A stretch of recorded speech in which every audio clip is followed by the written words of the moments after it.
Jadi kalau dalam tradisi agama itu silaturahim adalah menyambung sesuatu yang seharusnya tersambung. Agama yang masuk negara enggak konflik itu diantaranya paling spesial itu Indonesia. Karena para wali ini mendampingi kultur daerahnya, tapi tidak benturan.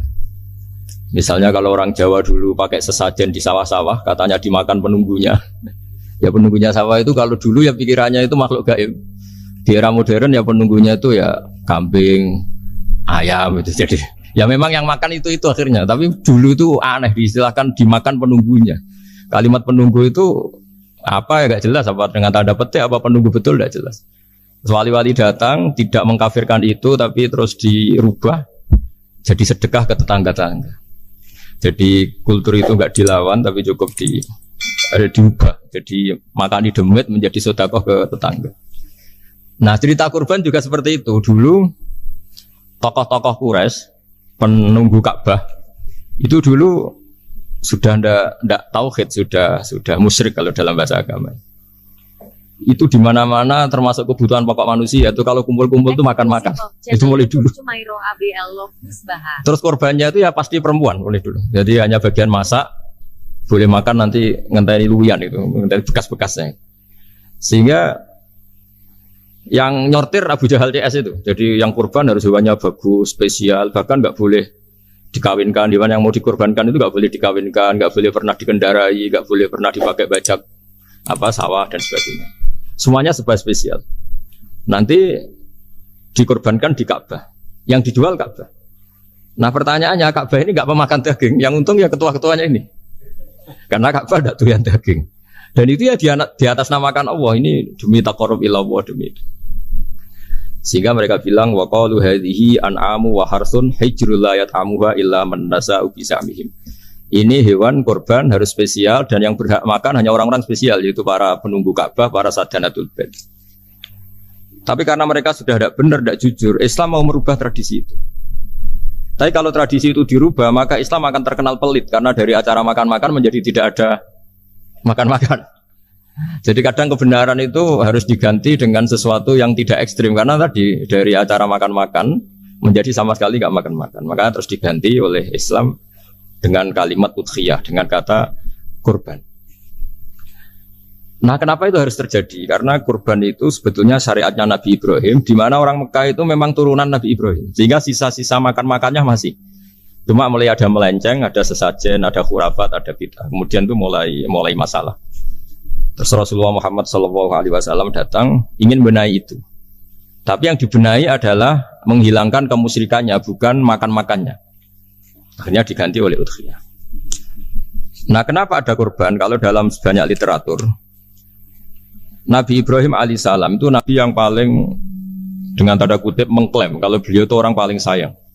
Paling sayang kepada Allah, paling dekat kepada Allah. Enggak ada yang dicintai selain Allah. Beliau memaklumatkan itu baik secara lisan maupun di gemuruh hatinya, di bisikan hatinya, di detak jantungnya, pikirannya seperti itu. Pas itu beliau belum punya putra karena beliau termasuk lambat punya anak. Suatu saat ditakdir punya putra, yaitu Ismail. Pas seneng-senengnya jalan, pas seneng-senengnya punya anak, sama Allah disuruh nyembelih. Anak kamu harus kamu sembelih. Ibrahim kaget. Kenapa ya Allah? Kamu adalah orang yang sering ngomong bahwa yang paling kamu cintai saya. Tapi setelah ada anak kamu, kayaknya enggak. Protes Nabi Ibrahim, Pak. Yang benar Gusti, iya harus anak kamu. Karena beliau kadung janji, kadung komitmen yang paling dicintai Allah, tidak ada yang lain. Saya akan mencintai engkau ya Allah, meskipun harus mengorbankan anak saya. Singkat cerita, terus disyariatkannya korban itu. Ketika Nabi Ibrahim berkomitmen melaksanakan perintah itu, Ismail juga mau nurut, terus sama Allah diganti oleh hewan kurban yang bernama kambing. Sehingga versi cerita itu bahwa Allah akan maklumi ketika orang mencintai Allah secara serius, bersamaan dengan itu orang juga mencintai anaknya dengan proporsi masing-masing. Itu di khazanah-khazanah yang saya baca. Versi kedua, tapi ini nanti nggak perlu dipertanyakan, itu versi yang paling baik, yang paling benar gimana? Yang tanya juga bid'ah, yang jawab juga bid'ah nanti. Karena itu wilayah yang kadung terjadi. Jadi kalau dalam ilmu hadis itu, kalau kadung terjadi, buat kamu unggulkan yang mana, tetap saja yang terjadi hanya satu, mau kelewat. Beda dengan istihad solusi. karena mau terjadi ya kita uji coba. Kalau nggak cocok yang A ya cocok alternatif B, alternatif C. Kalau sudah kelewat mau gimana? Kalau salah ya salah aja kan. Versi kedua begini. Semoga versi kedua ini yang benar. Kalau ini benar keren. Nabi Ibrahim itu memaklumatkan diri. Kalau dalam bahasa Arab itu iddia itu mengklaim bahwa dia adalah orang yang paling sayang terhadap makhluk Allah, semua hamba Allah.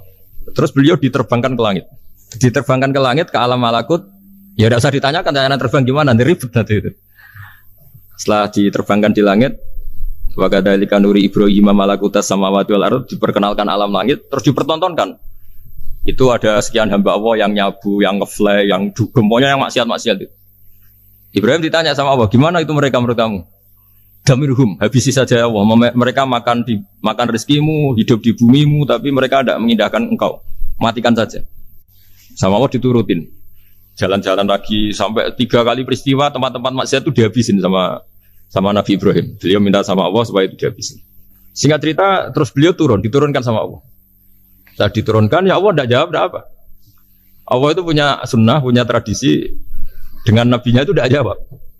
Suatu saat Nabi Ibrahim disuruh bunuh anaknya, disuruh nyembelih. Protes kan? Buat samrotu fuadi. Ini kekasih saya, putra saya. Kenapa engkau nyuruh membunuh? Terus kata Allah, kamu udah ingat di malam kamu saya mi'rajkan melihat hamba-hambaku dan itu yang bikin aku dan saya cinta sama mereka yang bikin saya. Kamu enak saja minta dibunuh. Segerian gantian saya yang minta kamu udah nurutin gitu. Kamu pas minta saya tidak tak pikir langsung tak turutin. Kenapa saya yang sekarang minta kamu mikir, tapi huwa samratu fuadi, itu buah hati saya. Dan memangnya makhluk-makhluk itu makhluk siapa? Saya yang bikin. Kamu enak saja nyuruh bunuh. Nah semenjak itu jadi kearifan kita. Makanya ada guyonan di dunia kiai itu, ada anak perempuan, kan nggak lazim ya, perempuan pakai GL Pro kalau dulu, mungkin sekarang pakai Ninja, pakai celana jin. Sopo ya, wong luput suwo. Siapa itu perempuan kok gitu? Ini ponakane jenengan Mbah, astagfirullah, muga-muga pangeran nyepuro. Jadi langsung rubah dari maksudkan menjadi ndak karena keluarga. Nah jangan-jangan kebencian kita pada maksiat itu oke, kita wajib benci maksiat, tapi tetap ada catatannya. Plus yang maksiat itu tidak orang yang terkait dengan kita. Coba kalau yang maksiat itu orang yang terkait dengan kita, itu anak kita, ponakan kita, mungkin istri kita, paling mintanya ya Allah ampuni. Sama-sama maksiat, yang satu minta dihabisin, yang satu kita minta diampuni. Fair gak kita sebagai manusia? Tidak fair. Tidak fair. Makanya kalau ada guyonan, ada supir salah dimarahin, pasti supir ini belum pegang rahasia. Tapi kalau sudah pegang kartu, si majikannya punya apalah gitu, simpanan gitu, wah ini pegang, berani marah gak tuh? Jadi itu guyonan kiai. Makanya jadi manusia itu gak pernah adil sebenarnya. Makanya Allah pernah mensifati manusia itu wa kanal insanu zaluman jahula. Manusia itu sangat zalim dan sangat bodoh. Kalau misalnya jenengan tanya, orang soleh pun itu gimana? Orang soleh asal manusia tidak nabi, itu ya mesti ada zalimnya. Makanya kalau dalam kitab Hikam diterangkan, kitab Hikam itu kitab yang olah manusia. Itu menyebut begini, manusia itu siapa? Dijawab, manusia itu mangkanat mahasinuhu masawiyah. Orang yang ketika baik saja salah, apalagi ketika salah.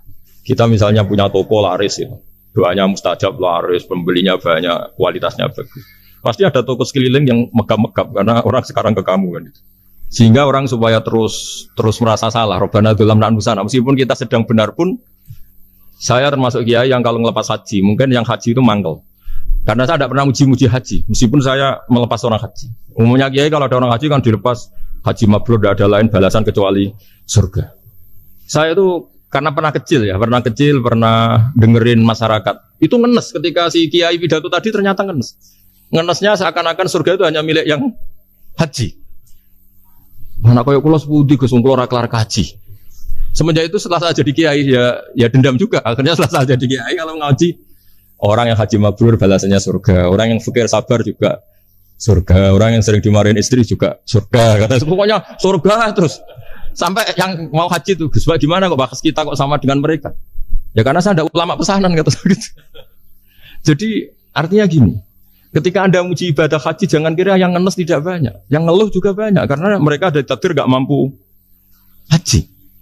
Itu hebatnya Islam. Islam juga datang dengan solusi-solusi. Misalnya Jumatan, itu hajinya orang miskin. Orang yang ingat Allah mulai subuh sampai matahari terbit, juga sama dengan umroh. Jadi karena tidak semua orang itu mampu haji. Jadi itu Islam. Nabi Ibrahim diperingatkan Allah bahwa Tidak seperti itu cara mengelola hambaku. Nah, Islam ini kata Allah anit tabi' millata Ibrahim Hanifah. Referensinya